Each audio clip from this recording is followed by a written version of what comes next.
Aureus जो है ये कोएगुलेज पॉजिटिव है। गोल्डन येलो कॉलोनीज तो स्टेफाइलोकोकस की होती ही है।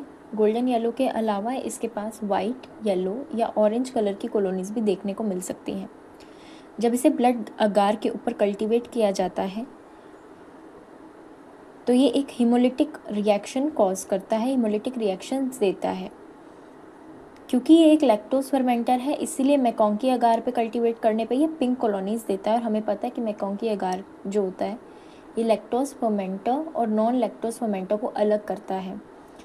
तो क्योंकि स्टेफाइलोकोकस ऑरियस एक लैक्टोज फर्मेंटर है तो जो लैक्टोज फर्मेंटर होते हैं मैकोंकी अगार के ऊपर पिंक कॉलोनीज शो करते हैं। सिमिलरली ये भी पिंक कॉलोनी शो करता है मैकोंकी अगार के ऊपर।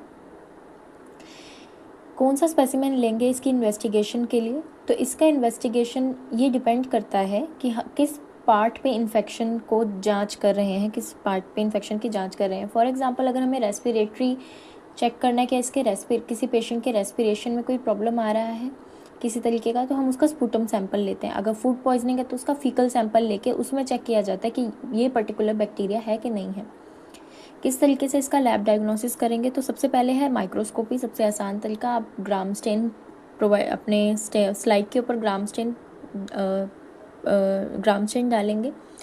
ग्राम स्टेन वाली स्लाइड को हम देखेंगे, चेक करेंगे डायरेक्ट माइक्रोस्कोपी में।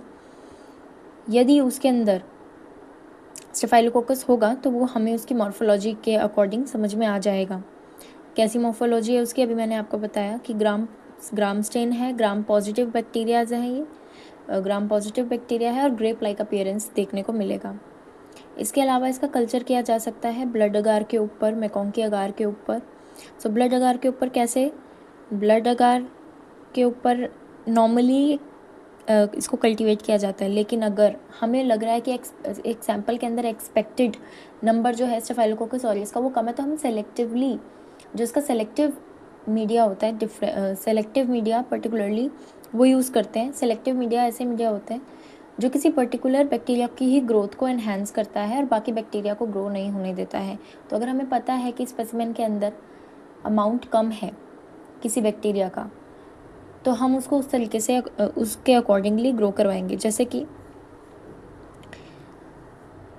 हम यहाँ पे लुडलैम्स या फिर सॉल्ट मिल्क अगार लेते हैं या फिर रॉबर्टसन कुक्ड मीट मीडियम लेते हैं, इनमें से कुछ भी ले सकते हैं। तो होता क्या है, जैसे रॉबर्टसन कुक्ड मीट मीडियम हमें पता है ये एक एनारोबिक है, इसके अंदर ऑक्सीजन प्रेजेंट नहीं है। तो हमें ये भी पता है कि स्टेफाइलोकोकस ऑरियस जो है वो एक फैकल्टेटिव एनारोब है। इसका क्या मतलब, फैकल्टेटिव एनारोब का क्या मतलब हुआ कि अगर ऑक्सीजन नहीं भी मिला तो भी ये ग्रो कर जाएगा, बट और बैक्टीरिया ग्रो नहीं करेंगे। तो हम